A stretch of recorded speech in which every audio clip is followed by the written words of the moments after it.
Hey everyone, welcome back. This is my second video tonight. Uh, I'm about to talk about one of my favorite gore fest movies. Uh, Here are my top 5 favorite gore fest movies.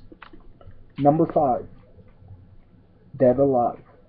Dead Alive is one of my all-time favorite gore fests. Number 2, number 4, Sweatshop. Number 3, Evil Dead 2. Number 2, Cabin Fever 2. And number 1, even though it's 5, number 1, 100 Tears. And the same guy who did the effects for 100 Tears did the effects for this movie, so the gore in this is phenomenal. This is about, let me see how many. 1, 2, 3, 4, 5, 6, 7, 9 friends who are big ravers decide they're going to take over this still mill for the night. So they decide to break in, get everything set up, do drugs, have sex, do whatever, just like an 80s slasher movie. They say it's a tribute to an 80s slasher movie, but it's also got some 90s elements too. I do not like the music. I do not like techno. I never liked it. I don't like dubstep. Bloodstep is kind of like dubstep, except for much harder. Like, it's more rock than it is techno beats. But this movie was fun. I had a fun time watching this, and I am so alone on liking this movie in my family. My nephew, I want him to see it. He keeps on thinking it's a sequel to 100 Tears. If anybody's ever seen 100 Tears, you know that they cannot make a sequel to that. If they do, I wouldn't see it. Like, if I found it, I'd see it, but I wouldn't pay an arm and a leg to get it, because it's pretty pointless. But this film I bought for $6 off of Amazon, brand spanking new, and it was definitely worth it. I watched it a bunch of times on the internet, and I decided, you know what, I'd like to get this on DVD. So I got it. I would have liked to have gotten it on Blu-ray, but it's only a Region 2 Blu-ray, which it would play fine in my PlayStation 3, but $45 for a Blu-ray is... that's pretty much saying, fuck you, you're not getting this Blu-ray. So, I'll settle for the DVD. The DVD's got a good picture, it's got good sound, like, it says 2.0 stereo, but it sounds like 5.1 Dolby Digital. But, take it for what the back of the DVD says. So anyways, they're setting up for the rave, and I've never been to a rave, and I don't really want to go to one, but can anybody tell me, isn't there supposed to be, like, a drug dealer at a rave, like, shooting up needles, like, giving you needles and heroin, meth, stuff like that? Isn't that supposed to go down at a rave? I know sex does, and some violence. Not a whole lot, though. Apparently everybody loves everybody, and, like, sexual love. But, regardless, I felt like I was watching a rave movie. And I don't mind watching a rave movie. It felt kind of like a cyberpunk movie, too. There is a lot of sex in this. Like, you get blowjob jokes, You get stuff like a girl moaning and groaning while having sex. You get a blowjob in there. You don't see it happen. Like, you just see the head go down and then come back up. So, yeah. Well, there's not a lot of sex. There's only 2 scenes of sex. There's a part where my favorite character, Scotty Boy, makes out with his ex-girlfriend, Danielle Jones. That's a pretty good scene. You don't see any of her boobies, though.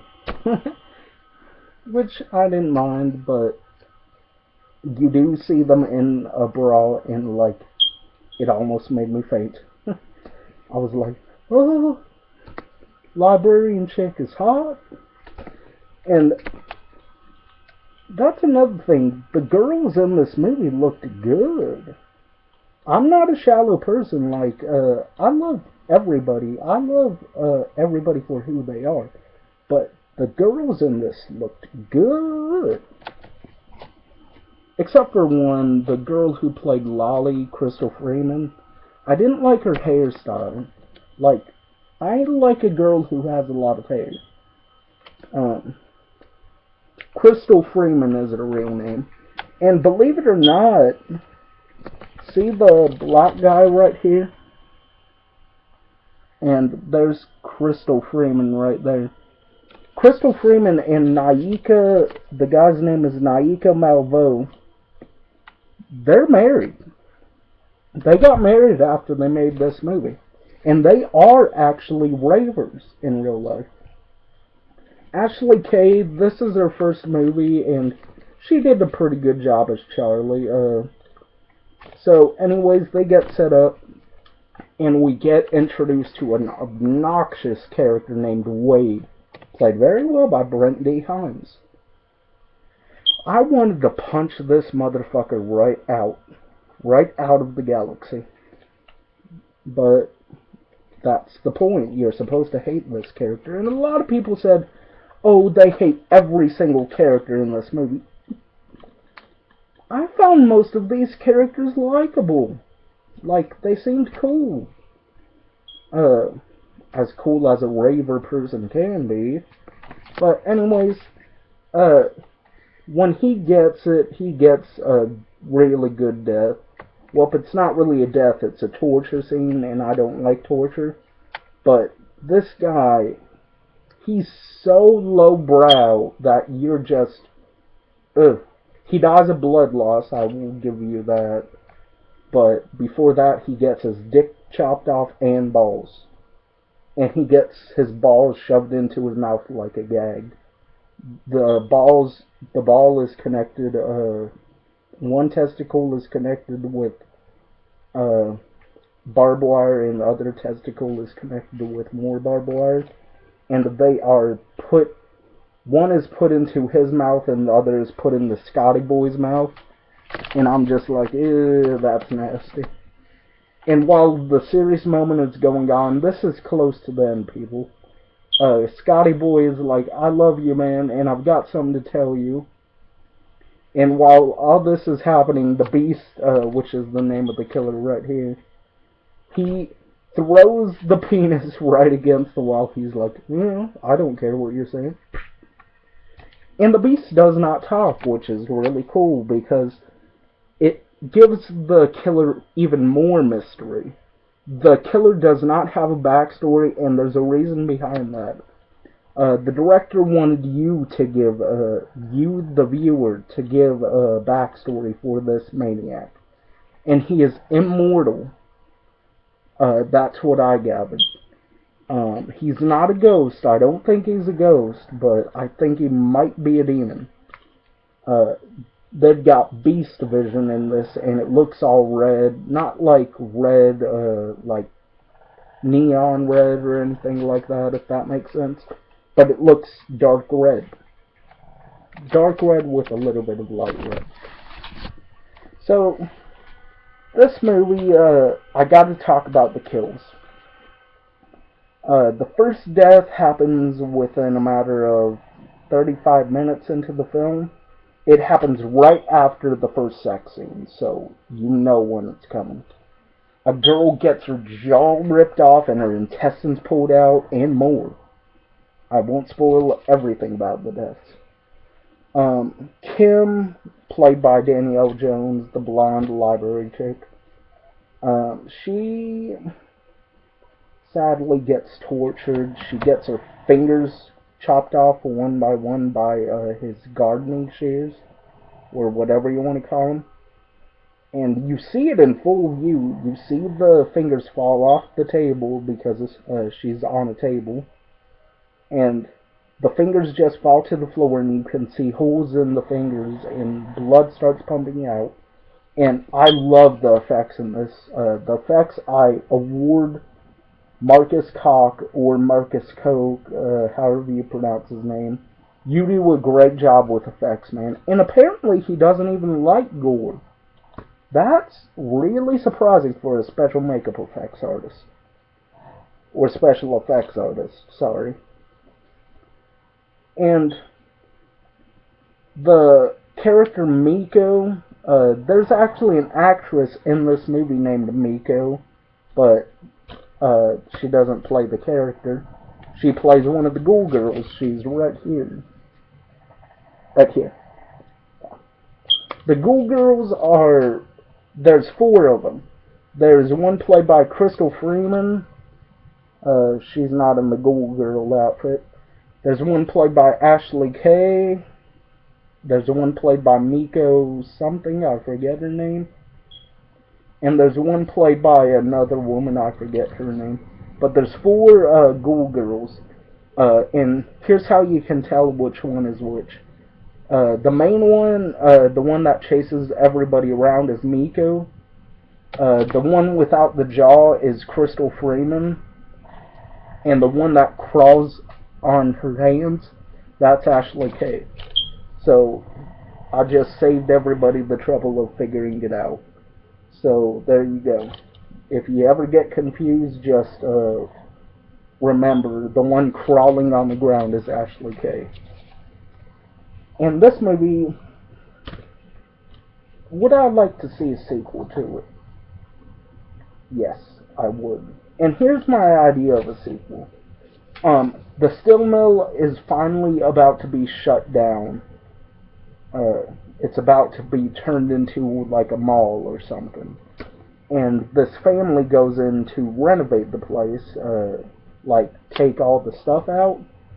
And what happens is they get trapped in, like they have 3 teenage kids and a little girl, or a little boy, either way. And what happens is they start to figure out the beast's past. Like, he happens to be a worker at the steel mill. He ended up going crazy and started killing everybody off. And the police shot him down, and he made a pact with the devil that he could live forever. And that's pretty much my backstory for him. So, if the director likes that backstory, I say roll with it, man. I like it. So, the deaths, awesome. The acting, not awesome, but it's still good. For a low-budget flick, it's the best they can do. Ashley Kay played a really good main character. She played a bitch, though, and it shows right at the end of the movie. She's a real bitch at the end of the movie. The other actors and actresses did a great job. I found the characters really likable, which is good, because that's what you need in a horror film, is not only a good storyline, but you also gotta have likable characters, and I found likable characters in this movie. And the special features are photo gallery, art gallery, which are both really good. I enjoyed them very much.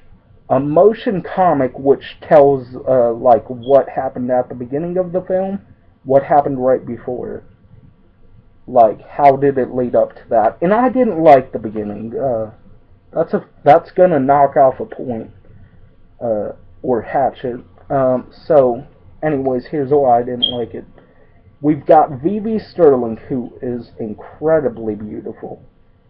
She used to be a Suicide Girl. If anybody knows what the Suicide Girls are, they're like uh, eye candy for tattooed people. Like, they've got tattoos on their arms, legs, wherever. But it's not pornographic because they don't show nudity, as far as I know. Whenever I went to the site, I didn't see any nudity. But anyways, she used to be a Suicide Girl. Anyways, she gets killed in the most stupid way. She gets shot by a cop who's a complete idiot, but he's played by one of the writers at Fangoria, which I found to be pretty cool because I read that magazine sometimes. But anyways, he shoots her repeatedly, knowing, like, you could realize that this girl wasn't evil. She was asking for help. She even says, "Help me." And he keeps on shooting at her and blows her head. Doesn't blow it off, but shoots her in the head and brains go everywhere.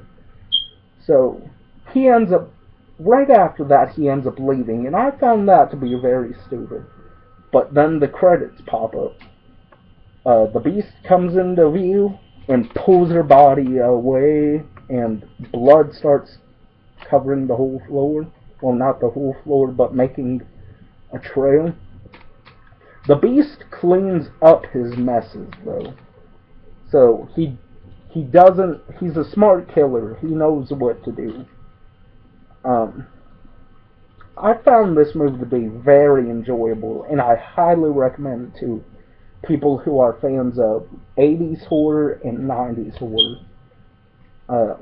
And for those who love exploitation films, because this is an exploitation film. It exploits the goths and the ravers and stuff like that. But it does it in a cool way. So, anyways, that's my review of Sweatshop. I give it 9 out of 10. I know that's high, but I found really nothing wrong with this other than the beginning. Scotty Boy is my favorite character, but sadly he dies. Well, he doesn't really die, but he pretty much dies of blood loss as well. They call it the Scarecrow death. You'll see why when you see the movie, but anyways, that's my review of Sweatshop. I give it a 9 out of 10 hatchets. So, peace. I'll see you all tomorrow with my review of a random movie. Well, not really random, but a mystery movie. You'll see. So, peace. And the Beast will be watching you.